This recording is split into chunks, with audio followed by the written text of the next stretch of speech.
Hi, I'm Jeremy Critt, owner and broker of Critt Real Estate, licensed real estate broker, and certified probate expert. In this short presentation, I want to share with you some valuable information that you may have been thinking about. And I want to share with you something that will provide value to you and help you as you think about selling the property that you are dealing with in probate. And what I want to share with you is why selling a probate property as is usually the best approach. So let's get right into that now. Okay, first thing, I want to start with talking about the challenges that executors face in probate. Most executors and administrators of probate estates feel weighed down by the condition of an inherited property.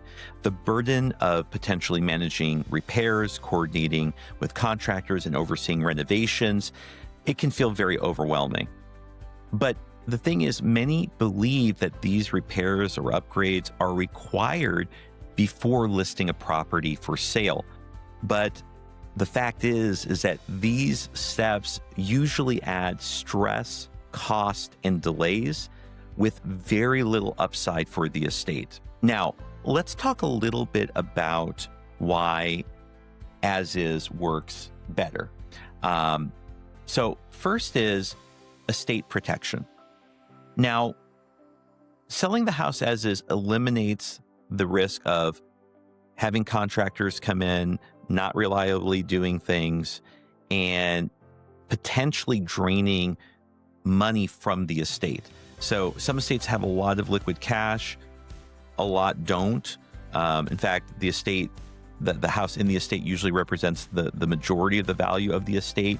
So this minimizes the drain on the overall value of the estate.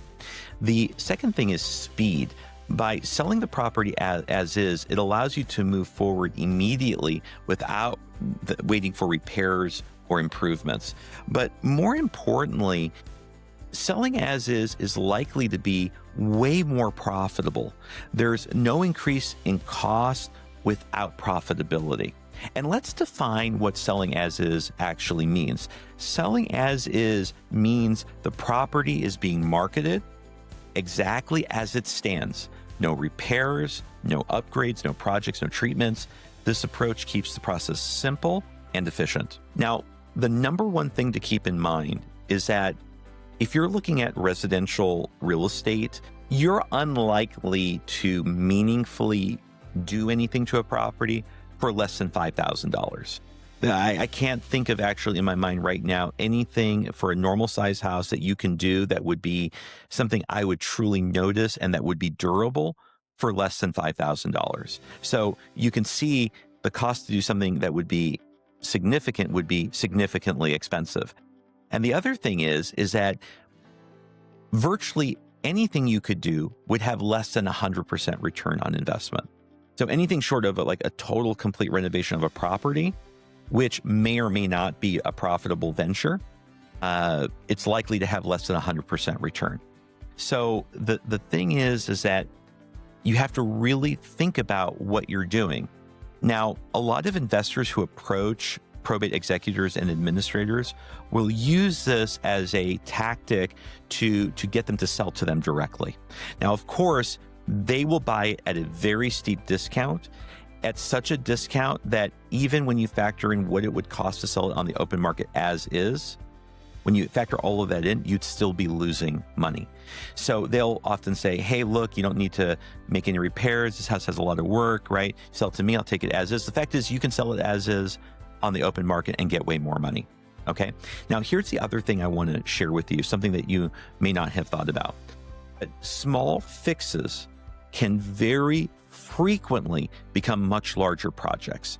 And something to really think about is that when you are selling an estate property, the state allows you to sell it without you having to furnish a seller's disclosure notice. Now, you still need to share material defects that you would know about the house, but you're not under those very strict disclosure requirements that a normal seller would have. Now, once you start digging around and going through, you start going into discovering more things about the property.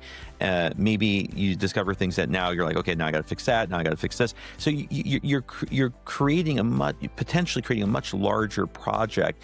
And that's something you really got to think about. Do you really want to do that? Probably not. All right. The other thing is this, and we've already touched on this, repairs do not guarantee more money. And not doing repairs doesn't mean the house won't sell. So you got to think about those upfront costs. You got to think about the time delays. You got to think about the contractor risk. And you got to think about that no price guarantee related to doing anything to the property. Now, there are some limited exceptions that I have in this idea, this way of thinking about it. And that is that there are some situations where you might want to consider repairs. And that's if the property has something actively causing damage, such as a water leak or a hole in the roof, or something that's causing the property to quickly deteriorate. Now, even if those things are true, there may be reasons not to do them. So the house may be so out of shape, and it would require so much money that it's actually prohibitively expensive, and there's absolutely no funds to be able to do that. In that case, that's okay, but that just would mean that the urgency to sell is even greater because damage is continuing to occur to the property. I think the point in this exception is that the purpose is protection, not enhancement of the property. And I would really encourage you to think in this way about the probate property, that time is money in probate. So we got to think about 4 distinct things with regard to money and the probate estate and the property. So the first is the carrying costs. You've got insurance, you've got utilities, you've got property taxes, and you've got maintenance expenses, and these are accumulating daily. So that's something to keep in mind. These are accumulating daily. Second thing is property risk. So this is especially true for homes that are vacant. Even if you have a neighbor looking after it, that does not necessarily stop some of these problems. So we've got vacant homes that can deteriorate faster. They can attract unwanted attention by a vandal or a squatter. And I've seen all of this happen in my almost decade of experience doing real estate. The other thing is insurance concerns, especially if the house is vacant. It's more expensive to insure these properties.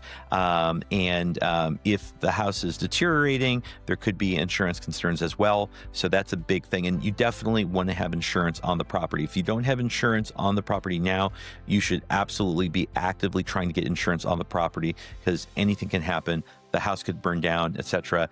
Also, there is the liability risk of having an uninsured property. And the fourth thing is it relates to closure with the estate.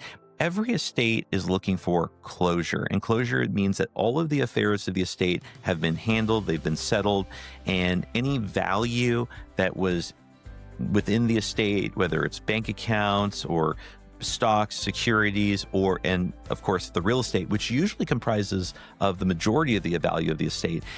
Anything that you're doing to delay that is delaying the ability of the heirs to get what's theirs.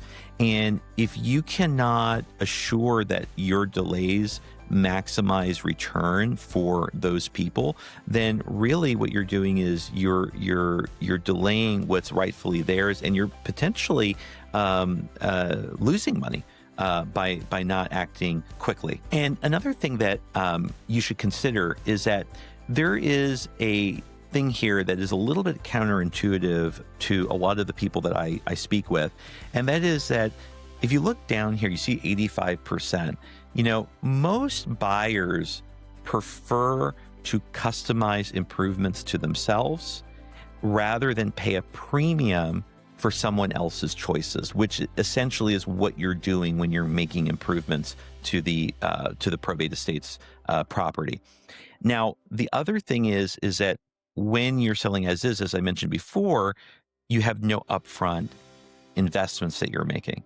And in this case, as I've tried to make very clear, those investments are probably going to be negative investments. So the thing I would like to ask you is, are you ready for a fast, safe, and profitable sale?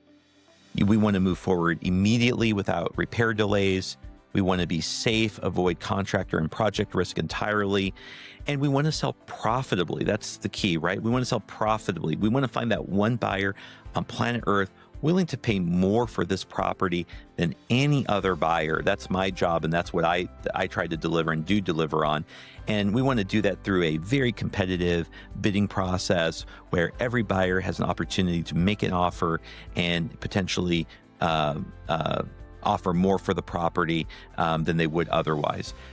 If that's something like that interests you and something that would help your cause, let's continue to stay in touch. Let's continue to talk.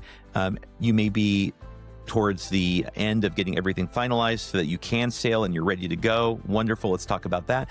Or you may be very early in the process, in which case it's still good for us to talk. It's still good for us to maintain communication and to give you feedback. I'm happy to give you feedback and advice as you're moving forward, even before any kind of sale. Even, you may decide that you don't want to work with me. That may happen. I'm sure you'd be crazy not to work with me, but even if that were the case, I'm here to provide value for you. Thank you so much. Again, this is Jeremy Critt, owner and broker of Critt Real Estate, licensed real estate broker and certified probate expert. I look forward to talking to you soon.